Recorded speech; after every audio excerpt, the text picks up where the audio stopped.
Good morning সবাইকে। আগের দিন আমরা শিখলাম যে সিম্পল প্রেজেন্ট কী জিনিস, কেমনভাবে হয়, তার উদাহরণ কী কী, এসব আমরা আগের দিন জানলাম।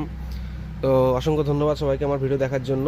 আজকে আমাদের টপিক হচ্ছে use of simple past.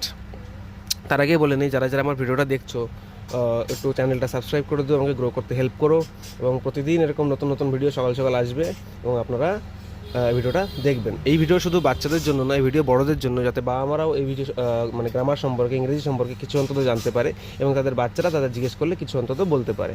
So এই ভিডিওটা শুধু বাচ্চারা নয়, বড়রাও দেখবেন এবং তাদের বাচ্চাদের বাড়িতে পড়াশোনার সময় হেল্প করবেন। আমাদের মধ্যে অনেক বাবা মাই আছে যারা ইংরেজি সম্পর্কে একটু কম নলেজ আছে, তাদের জন্য আমি ভিডিও বানাই, এবং বাচ্চাদের জন্য তো অবশ্যই বানাই, এবং তাদের বাবা মাদের জন্যও বানাই যারা একটু ইংরেজিটা কম পারেন। তো তাদের জন্য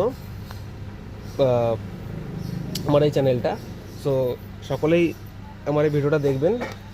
বেশি কথা না বাড়িয়ে আমি আমার টপিকের দিকে এগিয়ে যাই। আজকে আমাদের টপিক হচ্ছে সিম্পল পাস্ট। সিম্পল পাস্ট বলতে বোঝায়, আচ্ছা সিম্পল পাস্টটা লিখে নিই আমি এখানে আগে। Use of simple past, use of simple past.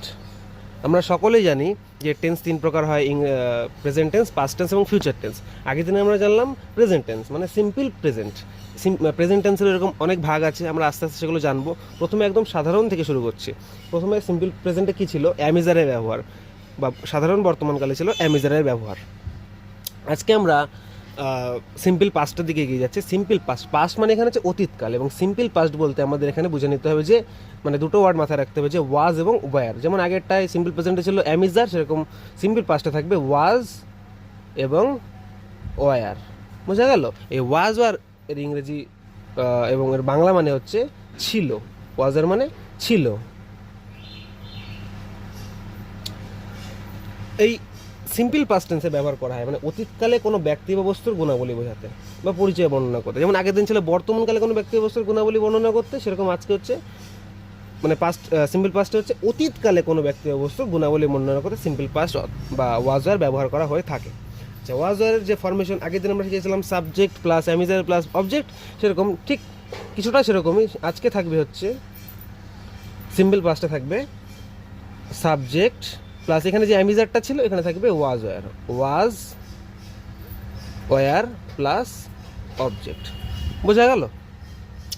এবং এর ওয়াজ ওয়ার ব্যবহার করার নিয়ম আছে। ওয়াজ কোথায় কোথায় বসবে? ওয়াজ বসবে হি, শি, রাম বা যে কোনো সিঙ্গুলার নাম্বারের পরে ওয়াজ বসবে। সিঙ্গুলার নাম্বার হচ্ছে এক বচন, কোনো কিছু একটা মানুষ, একটা জিনিস, একটা বস্তু, একটা লাঠি, একটা খাট, একটা টেবিল,